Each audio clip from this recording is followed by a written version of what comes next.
मेरा लड़ाई दिए तूफान का है। मैं दिया हूँ, उलो तूफान है। मैं किसान हूँ, उलो अरबों खरबों पति है। नारायण शाह से 20 बार मैंने कहा कि आप कम से कम उसका काम कीजिए, नहीं तो अगले साल बांध खत्म हो जाएगा और लोग नदी में डूब जाएंगे। कभी बांध कहीं टूट जाता है, कभी बांध कहीं टूट जाता है और लोगों का फसल दह जाता है, नुकसान हो जाता है। नमस्कार, मैं आलोक सिंह। अभी हम मौजूद हैं नौतम विधानसभा के लौकरिया क्षेत्र में मौजूद है और हमारे समक्ष जो वीरेंद्र राव जी हैं, जो कि बीएसपी से टिकट लेकर के यहाँ से चुनाव लड़ रहे हैं और वर्तमान में क्षेत्र की दशा और दिशा बदलने के लिए आए हुए हैं। और लगातार इससे पहले एक पूर्व पार्टी में थे और पार्टी को छोड़ करके ये जो कि बीएसपी में आए हुए हैं। आपका स्वागत है। धन्यवाद आपको, आपके चैनल को। क्या वजह रही कि इसके पहले आप जो पार्टी में थे उस पार्टी को छोड़ के बीएसपी ज्वाइन किए और बीएसपी ज्वाइन करते ही आपको टिकट मिला? जेपी आंदोलन से 1974 से जुड़े हैं। 7-8 वर्ष उसमें रहे। जब सरकार खत्म हो गया तो 80 से लेकर अभी तक मैंने कम्युनिस्ट पार्टी में रहा। अब कम्युनिस्ट पार्टी में रहकर गरीबों का सेवा किया, गरीबों के लिए लड़ाई लड़ा, संघर्ष किया।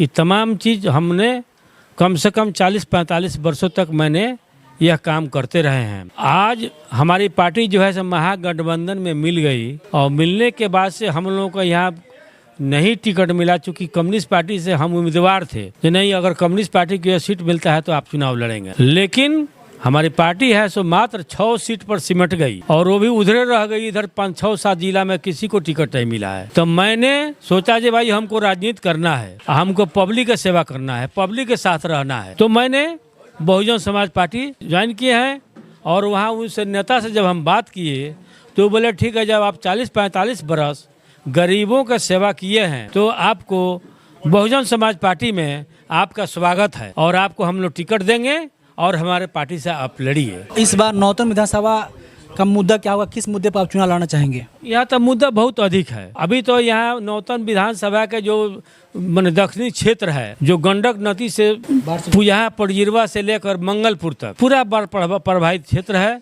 कभी बांध कहीं टूट जाता है, कभी बांध कहीं टूट जाता है और लोगों का फसल दह जाता है, नुकसान हो जाता है। इसके लिए मैंने पूरा जोर इसके लिए संघर्ष करेंगे, लड़ाई करेंगे जो कम से कम हमारा बांध जो है जो सुरक्षित रहे सरकार की ओर से और बांध नहीं टूटे, जनता को उससे परेशानी नहीं हो। यदि जनता का प्यार मिल रहा है, यदि आप चुनाव जीत रहे हैं तो किन किन कार्य पे आपका मुख्य फोकस रहेगा? कौन कौन से काम आप करना चाहेंगे? सबसे मेरा पहला काम रहेगा बांध से जनता को सुरक्षित करना। जो बांध पर बसे हुए लोग हैं, आजादी के बाद से जब दामोदरपुर कितने पंचायत कट गया और तब से लोग आज तक बांध के अंगनाई में ही अपना गुजर सफर कर रहे हैं। बसे हुए सरकार के द्वारा उनको लोग कोई अस्थायी निदान नहीं किया गया है।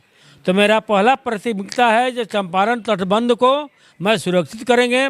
दूसरा मेरा प्राथमिकता है जो बांध पर अंगनाई में बसे हुए हैं उन लोगों को सरकार के द्वारा 5 डिसमिल जमीन दिलवाकर मैं उन लोगों को उस पर घर बसाऊं। तीसरा, ब्लॉक में भ्रष्टाचार हो गया है, घुसखोरी बढ़ गया है, पदाधिकारी बेलगाम हो गया है, वो जनता के काम को नहीं सुनता है, जनता के काम बिना पैसा के लोग नहीं करता है।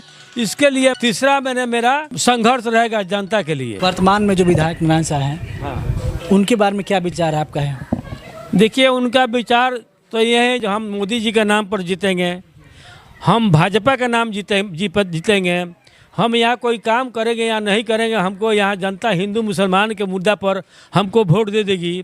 तो उनका जो काम है, किसी भी डिपार्टमेंट का काम है, उसमें उनको अपना मैनेजिंग करके पीसी कमाने का काम है, जनता के काम करने का नहीं है। आज देखिए, जो हम उस समय 2001 में लड़ाई संघर्ष करके प्रशासन पदाधिकारी राधा देवी कदम बोलता है, मतलब राबड़ी देवी मुख्यमंत्री थी, उनका सरकार था 2001 में और उस समय बांध भी मैंने कटने के कगार में था। मैंने हाई कोर्ट में यहाँ के लोगों के साथ मिलकर केस किया। केस करने के बाद से वहाँ से राबड़ी देवी पे केस किया, सिंचाई मंत्री जगदानंद सिंह पर केस किया और आपको मुख्यमंत्री राबड़ी देवी और राधा सिंह, इन लोगों पर मैंने एफआईआर किया हाई कोर्ट में। वो लोग वहाँ से आए और बोले जो आप अपना केस वापस कीजिए। हमें नहीं, आप चलिए कम से कम हमारा क्षेत्र देखिए और जनता को हम लोग जो चाहते हैं हम लोगों को जनता नदी से सुरक्षित कीजिए। वो लोग यहाँ आए, देखे और देखने के बाद से बोले ठीक है, सही है, जो यहाँ आपका मांग जो है सो जायज़ है। क्षेत्र अगर बांध नहीं बनेगा तो यह क्षेत्र पूरा कितने पंचायत नदी के गाल में चला जाएगा। उन्होंने उस समय 6 गो ठोकर दिया। वहाँ के लोग उस समय सुरक्षित रह रहे हैं, लेकिन इधर उस जो ठोकर बना हुआ है उसमें 3 गो ठोकर का नोज टूट गया है, ख़त्म हो गया है। और नारायण शाह से 20 बार मैंने कहा कि आप कम से कम उसका काम कीजिए, नहीं तो अगले साल बांध खत्म हो जाएगा और लोग नदी में डूब जाएंगे। लेकिन उनका काम है पीसी का काम करना है, बांध चंपारण तटबंध में जो काम है उनमें तो उनको पीसी मिलेगा नहीं। वो ऐसे बोल रहे हैं जब इतना हम रोड बनवाए हैं, 200-300 रोड बनवाए हैं, लेकिन कोई रोड कारगर उनके द्वारा बनाया गया नहीं है। उस सब पर अपना पीछे लिए हैं, छोटा छोटा काम बांट कर वो कोई मैंने जनता को सुरक्षा वाला काम नहीं किया है।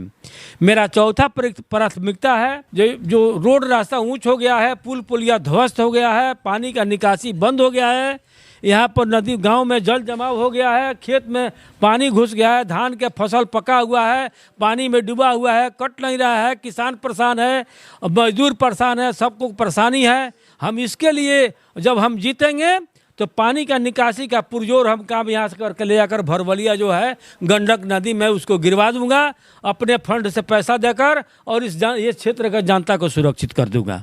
चलिए, युवाओं के लिए आपका क्या सोच है? अगर आप चुनाव जीत रहे हैं तो युवाओं के लिए क्या कीजिएगा? हम जीत कर जाएंगे, हमारा पार्टी जिस पार्टी से अपना तालमेल करके सरकार बनाएगी उस पार्टी से यह कहेंगे जब भाई जो रोजगार बेरोजगार हैं उनको सरकारी नौकरी दिया जाए, उनको रोजी रोटी दिया जाए, उनके लिए कम से कम सरकार ऐसा व्यवस्था करे जो हमारे क्षेत्र में कोई बेरोजगार नहीं रहे, सब किसी को नौकरी मिले, सब किसी को काम मिले। तो मैं क्या करना चाहेंगे जो भी नौतन विधानसभा के दर्शक देख रहे हैं, सुन रहे हैं, उन्हें आप क्या अपील करना चाहेंगे? अभी जो नौतन विधानसभा में जो नॉमिनेशन पड़ा हुआ है और यहाँ के जो भावी अभी प्रत्याशी जो विधायक बनने के लिए नॉमिनेशन कर रहे हैं, उसमें जो कांग्रेस से टिकट मिला है वह इस क्षेत्र के नहीं है। उनको इस जनता से ना कोई जान पहचान है, ना जनता उनको पहचानती है। हमारे जो गठबंधन में उनको उस समय मिला है जब हम उस समय थे। दूसरा, नारायण शाह से यहाँ के जनता उब गई है, वो परिवर्तन लोग चाहते हैं, नहीं भाई परिवर्तन करो, इस क्षेत्र के विकास हो। और तीसरा एक संतोष चौधरी है, जन स्वराज के हैं, तो उनका भी इस क्षेत्र में जनता से कोई लगाव नहीं है। जनता कह रही है जो वो जीत भी जाएंगे तो हम लोग उनके पास जाएंगे तो हम लोग के बात के नहीं सुनेंगे, हम उनको बात पर ध्यान नहीं देंगे। इसलिए इस क्षेत्र में जो आप लड़ रहे हैं, हम लोगों के लिए आप इतना दिनों से सेवा किए हैं, हम लोग आपके साथ में रहेंगे और आपको मदद करेंगे। इसीलिए मैंने यह चुनाव लड़ रहा है। मेरा लड़ाई दिए तूफान का है, मैं दिया हूँ, वो लोग तूफान है। मैं किसान हूँ, वो लोग अरबों खरबों पति है। वो लोग टिकट भी खरीद कर लाकर लड़ रहे हैं और जनता को पैसा देकर भी वोट लेने की कोशिश करेंगे, लेकिन यहाँ के जनता वैसे लोगों को वोट नहीं देगी। यहाँ किसान का लड़का है, किसान का लड़का चुनाव लड़ रहा है, सब लोग अपना वोट किसान के लड़का को देंगे और बहुजन समाज पार्टी से जो हम टिकट लिए हैं उसको यहाँ से विजयी बनाकर जिताएंगे। क्योंकि बहुजन समाज पार्टी से टिकट लिए हैं तो वो लोग बोला है जो हमारे ही पार्टी से नारायण शाह विधायक बने हैं और हम लोग उनके हाथी के सूंड से अपने वह हाथी के ऊपर चढ़ाए हैं और हम ही लोग और यह नौतन क्षेत्र के जनता उनको फिर हाथी से उतारेगी और आपको पुनः हाथी पर चढ़ाएगी।